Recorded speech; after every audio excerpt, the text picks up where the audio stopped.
Bienvenidos a Misterios de Liderazgo, los abogados del diablo.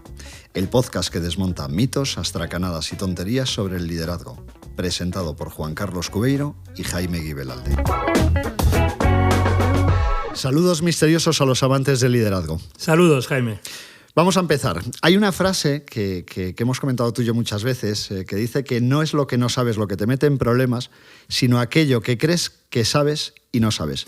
Cuéntanos, Juan Carlos, de qué va esto del liderazgo y qué tiene que ver esta frase. Bueno, yo creo que esta frase sobre lo que sabes y no sabes, y que no es lo que no sabes, lo que ignoras, sino lo que te mete en líos es lo que crees cierto, tiene que ver con que en el liderazgo es una madeja, hay mucho lío. Primero porque históricamente hemos llamado líderes a los buenos jefes, pero eran jefes. Uh-huh. Después, como iremos viendo seguro en nuestra conversación de hoy, hemos llamado liderazgo a personas que a lo mejor no eran jefes, pero que influían desde la credibilidad, desde el ejemplo, que eran buena gente, y veremos el propósito de todo eso. Y para las nuevas generaciones, los centennials, los millennials, es que son los únicos líderes posibles. Es decir, por mucho que la tarjeta diga que eres jefe, si realmente no lideras de verdad, pues no funciona. Totalmente. De hecho, hemos hablado muchas veces de líderes como si fuese una cualidad inmutable, como si fuese casi una característica. No lo es. O sea, y de hecho el liderazgo históricamente está hecho de eso, como digo, pero no, tenemos que fijarnos, y yo creo que es la conversación de hoy, que estamos líderes. Y es una lección de humildad. En algunos momentos estamos y en otros pues no estamos. De hecho, tú y yo hemos conocido a lo largo de nuestra vida profesional muchos jefes de los que se atornillaban en sus puestos de trabajo y que eran considerados líderes. Y es verdad que era gente que no aportaba un propósito especial a sus... No, tenían un lenguaje muy moderno, correcto, muy avanzado, incluso las palabras en inglés que todos sabemos, pero luego a la hora de la verdad eran tóxicos como la madre que los parió.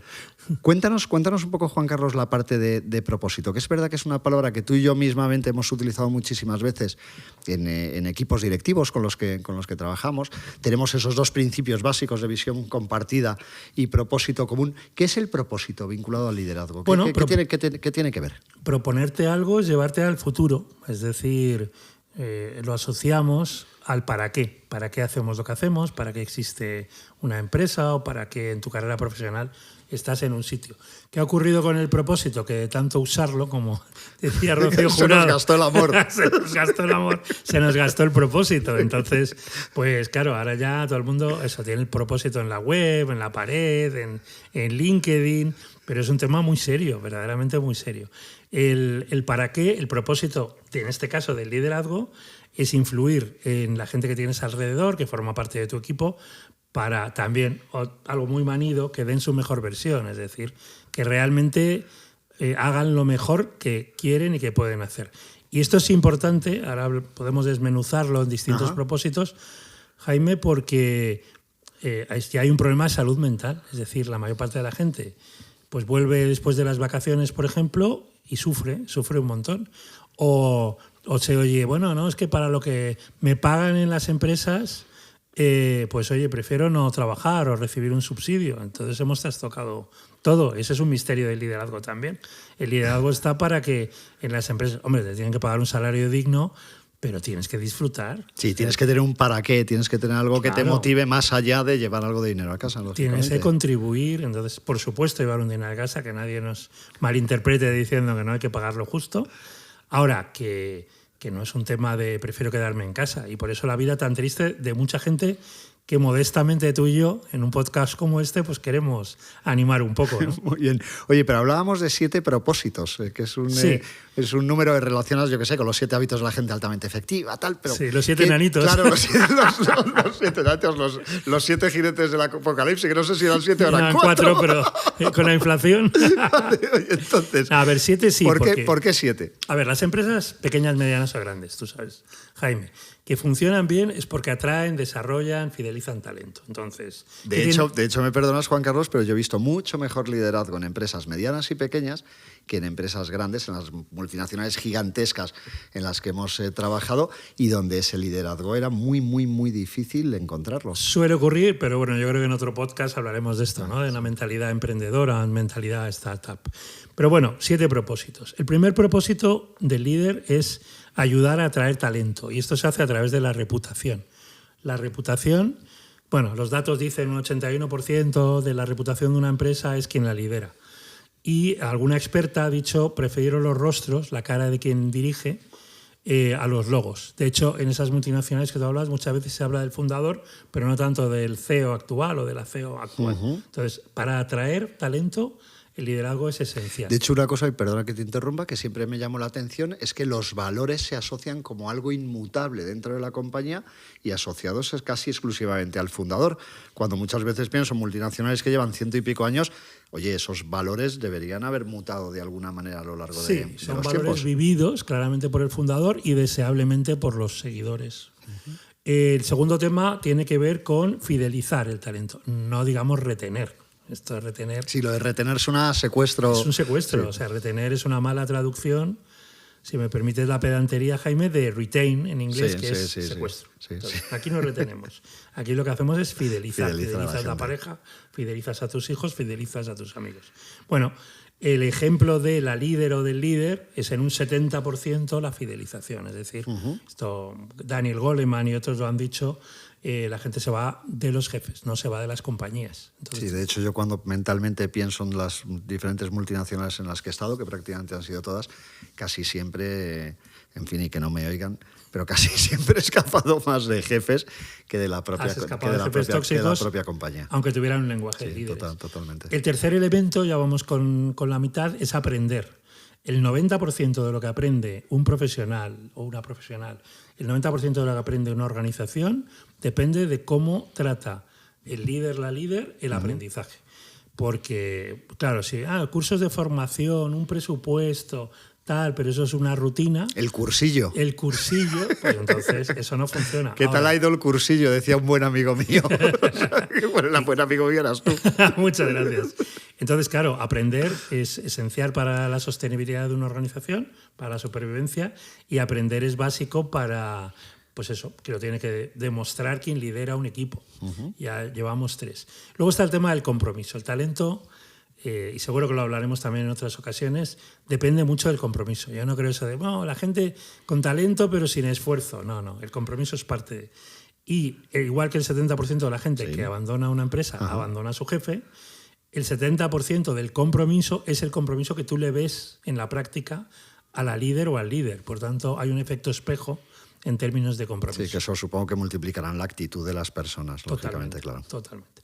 En el mundo del deporte, los entrenadores son los que estimulan o no el compromiso de sus jugadores, el hambre que se llama, por ejemplo, en el fútbol.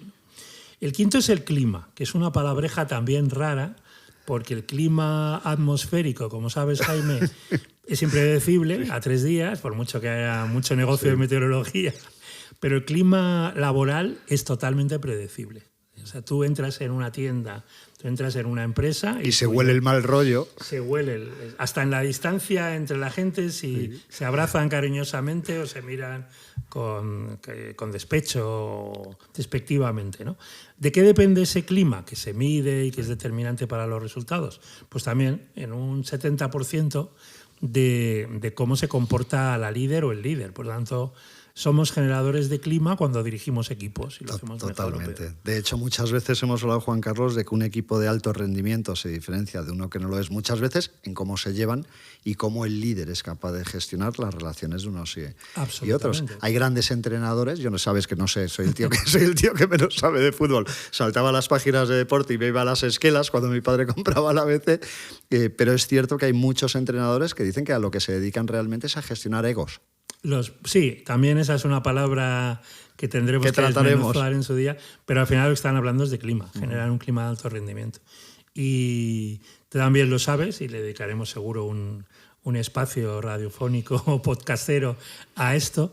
El clima al final es cuando la gente está eufórica, bajar un poco los humos, y sobre todo cuando la gente está desanimada, encontrar un estímulo, encontrar inspiración desde el propósito, precisamente para que la cosa avance y para que esté mejor. Y luego ya a los amantes del resultadismo, pues el liderazgo tiene 2 propósitos. El liderazgo es absolutamente determinante en la facturación, básicamente, porque como hemos dicho, el compromiso se liga a la productividad. Sí, claro, hay una conexión directa con los resultados. Claro. Tú no puedes vender bien, tú no puedes servir bien al cliente si no hay equipo de alto rendimiento. Por tanto, los buenos líderes, las buenas líderes son personas que generan más facturación, más ventas en sus empresas de cualquier tamaño, y también son más rentables porque como fomentan el orgullo de pertenencia y sientes que es tuyo, pues entonces no gastas en lo que no debes. Sí, eso impacta en la rotación, impacta en la fidelización del talento, en el desarrollo, etc. Por eso, por recapitular, atraer, fidelizar, desarrollar y comprometer, generar un buen clima, y luego los ingresos y los beneficios, el margen. Todo eso tiene que ver con el liderazgo. ¿Qué ocurre? Y volvemos a un misterio, que como pensamos que uno nace líder, que siempre es líder, que tiene que tener pose de líder, imagen permanente de líder, pues claro, eso choca con la realidad, que es que esto es una lección de humildad, que esto es aprender, que ojalá tengas a alguien que te pueda ayudar. Todos recordamos, no solo jefes tóxicos, como tú decías, Jaime, sino muy buenos jefes, buenos líderes que hemos tenido, que nos han enseñado un montón, o en entorno familiar, padres, madres, hermanos, y entonces eso es lo que llevamos a nuestro mundo del liderazgo. ¿Qué les dirías a los que piensan que el líder nace y no se hace? Bueno, que sabemos, ya lo sabemos por la ciencia, que no nacemos más que con una predisposición que son hormonas. Las hormonas nos fascinan, están las librerías llenas de libros sobre la oxitocina, la dopamina, la testosterona. Hay muchos podcasts sobre eso. Hay muchos podcasts sobre eso.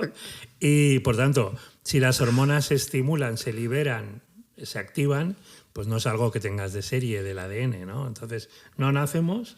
Y la buena noticia es que podemos cultivarlo, podemos forjarlo, podemos desarrollarlo siempre que queramos. Alguien decía, si te acuerdas, un antiguo compañero nuestro que decía que muchas veces confundimos la testosterona con el liderazgo. Sí. Por el tipo de sociedad en el que estamos. De esto hablaremos en algún podcast. De esto hablaremos, de los machos alfa que se creen liderazgo líderes. Femenino. Sí. Y del liderazgo femenino, que es todo lo contrario, claro que sí. Bueno, estupendo. Oye, Juan Carlos, una cosa, para ir acabando, en nuestra pequeña sección de takeaway, o qué me llevo o me los llevo, como lo quieran llamar. Takeaway es lo que compras en un supermercado que no comes en el supermercado, ¿no? Vale. Exactamente. Dinos 3 cosas o 3 pautas para nuestros oyentes, pero que podamos poner en marcha desde mañana mismo para mejorar en el liderazgo. Bueno, yo primero diría que es una lección de humildad, que no nos creamos ni líderes permanentes, y que cuando nos vayan bien las cosas sigamos aprendiendo, y por supuesto cuando nos vayan menos bien, pues nada está escrito, tenemos que mejorar, tenemos que aprender. La segunda, que eso depende de mucha reflexión personal, es decir, de introspección, si me permites la palabra, Jaime, es decir, oye, ¿qué hago bien? ¿Qué puedo hacer mejor? ¿Qué me dice mi gente? Porque el liderazgo, cuando estamos líderes, está... y cuando no lo estamos, está en la percepción de nuestro equipo. No está en son los demás los que te hacen líder. Tú no eres líder por ti mismo. Son los demás los que te hacen líder, y por tanto ese es el segunda clave o takeaway, como dices. Perfecto. Jaime. Y la tercera es llevar la reflexión a la acción. Empecemos con pequeñas cosas. Por ejemplo, me acuerdo una vez en un proceso de coaching que aprendió un CEO, un consejero delegado de una gran empresa de distribución, pues que había que ir por la mañana, saludando a todo el mundo, conociendo su nombre, preguntando cómo está.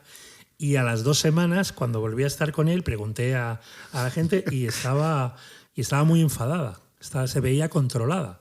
Y decías, bueno, pues si lo ha hecho de buena fe, de buena voluntad, ¿no? Era una acción. Sí. Claro, ¿qué pasa? Que llegaba el primero, y entonces los demás, cuando llegaban, ya veía que estaba el jefe, el primero, preguntándoles cómo estaba y tal. Y entonces, claro, se sentían controlados diciendo, a ver si va a qué coñazo de tío que está pendiente de está cuando pendiente entramos, cuando claro. llego. Claro, cuando él... ¿Qué hizo? Cuando él mismo se dio cuenta, era evidente. Oye, voy a saludar a media mañana, cuando esté todo el mundo. Ya no sé quién llega a qué hora. Y entonces funcionó. Hay cosas que de buena fe empiezas a hacer y no funcionan, las haces en otro entorno, en otro momento, funcionan de maravilla. Pues eso tiene muchísimo que ver, para ir acabando, Juan Carlos, además de darte las gracias, bueno, y dármelas también a mí. Te doy las gracias. A los dos.